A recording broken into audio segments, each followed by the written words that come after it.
Now, it's a historic moment for Namibia. The country has inaugurated its first female president at the Independence Stadium in Windhoek today. 72-year-old Netumbo Nandi-Ndaitwah was declared the winner of the general elections in December last year. She succeeds President Nangolo Mbumba, who is stepping down after 13 months as head of state. Mbumba was a caretaker leader following the passing of former President Rui Tyitende in February last year. Now, various heads of states attended the ceremony, including President Cyril Ramaphosa. Today's ceremony coincided with Namibia's 35 years since gaining independence from South Africa. That was in 1990. Now, President Ramaphosa has hailed this as a significant milestone in the country's history, not only for Namibia, though, but also the continent. Ramaphosa says it's time for women on the African continent to rise to the top. Extremely historic for Namibians to have the first female president. It's something that we celebrate. It's something that has long been in the making. And this is about the recognition of the role that the women on our continent play. And the more they are given the opportunity, the more they are recognized in terms of their capability, in terms of their leadership. We want women on our continent to rise to the most top positions in our various countries. And our hearts are warmed by what we have seen here, that the role of women has been fully embraced, and we also embrace it. And as many countries on the continent, we wait for the moment when the women of our continent will rise to the top. So we are very pleased. Let's get into this a little bit more now. Political analyst Rui Tyitende joins me now from Windhoek. Then, Rui, thank you so much for the time. Appreciate it. Let's just talk about the significance of this inauguration, particularly then the first woman president then for Namibia as well. Well, it's quite significant for our young democracy. We are slightly older than South Africa, 35 years old today. But this milestone is also in lieu of the fact that the country faces a litany of socio-economic challenges that the president has to tackle head on. And she has made it quite clear of what she intends to do, the kind of team that she wants to assemble to realize the national development goals of the country, as well as implementing the party's political manifesto as per the promises that they have made during the 2024 national and presidential elections. Yeah, I can imagine that was kind of the key reasons why people felt, well, she's been she's been deputy president, of course, for some time too, and now then being ultimately in the hot seat itself then. Just talk to us about the kind of policies that she's actually been touting. You speak about those new development goals that have also been set forward that she ultimately tried to put forward here. What is it that everybody who's voted for ultimately is seeing?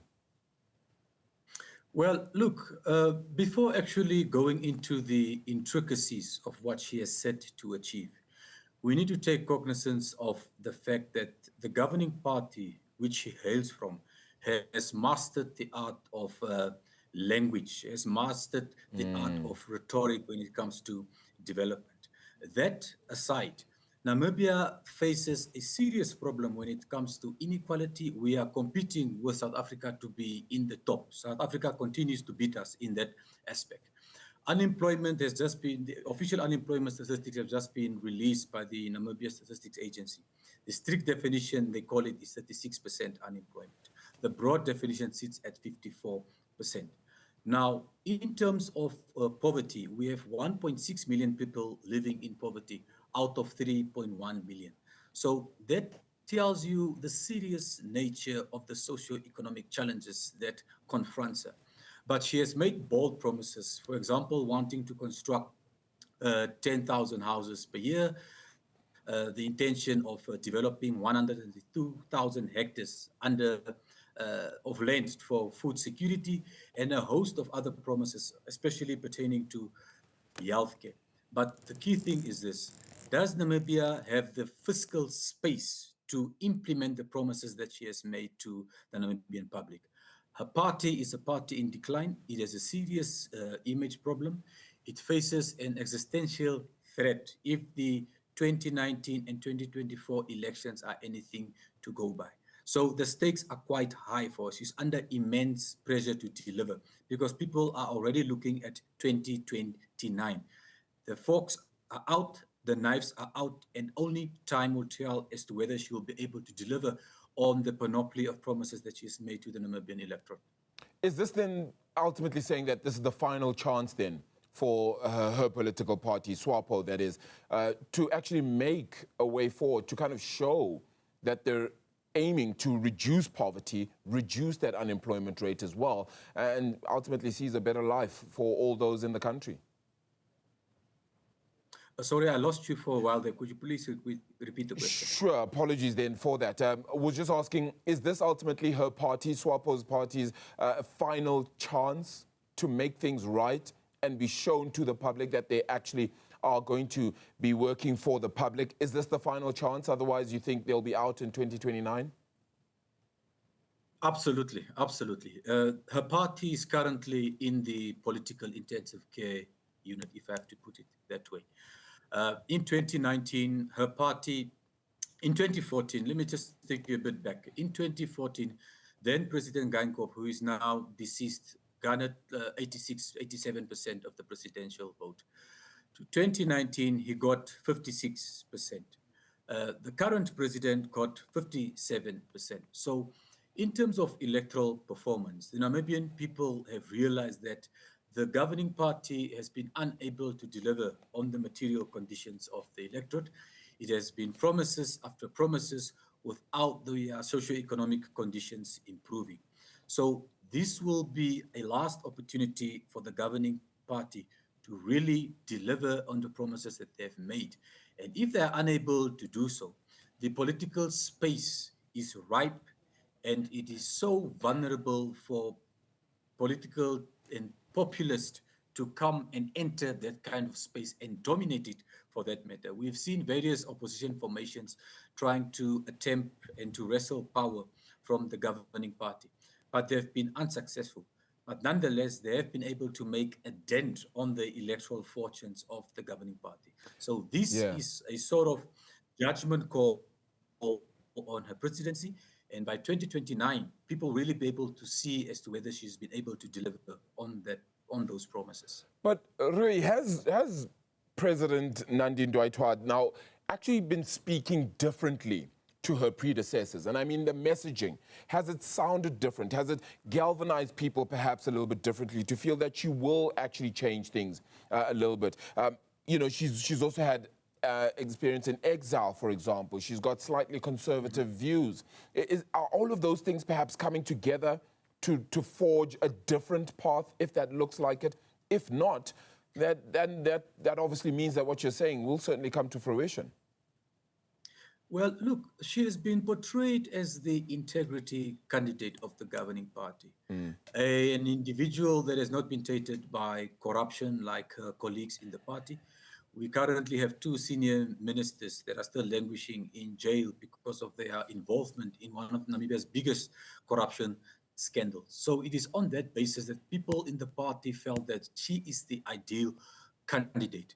But this clarion call by her comrades in the party has actually been hijacked by opportunists that are there to enrich themselves, not to cater to the masses. And that is the biggest challenge that she will face if she wants to really rock the boat. She spoke about that corruption is treason. Those that will be engaging in corruption is treason. But the key question remains, is she willing to rock the boat to the extent of actually ridding cadres within the party that practice the politics of the belly? Because to unite the country, she'll unfortunately have to also deal with scrupulous elements within her party. The question is, at what cost will that come? Very interesting one there. Very finally, let's just talk about her international record here, just the sense of what the international community feels. I mean, we've just heard from President Cyril Ramaphosa, of course, there. But, you know, other foreign policies as well, the international community, their sense of her and her leadership style. Well, she's perceived to be conservative, more inward looking. If you want to do a comparison with Donald Trump, America first, perhaps you will say Namibia first. But if you look at Namibia's foreign policy outlook, it has always been the policy of non-alignment. In other words, do not take sides with big powers on the international stage. But we have a very clear policy position when it comes to the issue of Palestine. Namibia is biased in favor of Palestine. We are also very clear when it comes to the issue of Western Sahara. We take a very clear position on that. We are in support of the independence of Western Sahara. But when it comes to other issues pertaining to geopolitics, the rivalry between the United States and China vis-a-vis Russia, I think in her position, she will pivot more towards the East, meaning China. Because of the United States' current foreign policy of isolation and treating African countries as if they do not matter on the international stage. But I hope that the foreign policy that she will pursue will speak to the needs and aspirations of a country. Namibia is a small country. In fact, we need to look more at how, as a region, SADC, the relationship between Namibia and South Africa, the relationship between Namibia and Angola can be harmonized in the collective interest of these citizens. That's what matters the most. Certainly going to be an inward approach by the sounds of it. Rui, thank you so much for joining us for that then and giving us just a sense of what it looks like then inwardly, particularly in Namibia, as the inauguration of the first female president there, Netumbo Nandi-Ndaitwah's inauguration happening today. President Cyril Ramaphosa also being a part of that as well.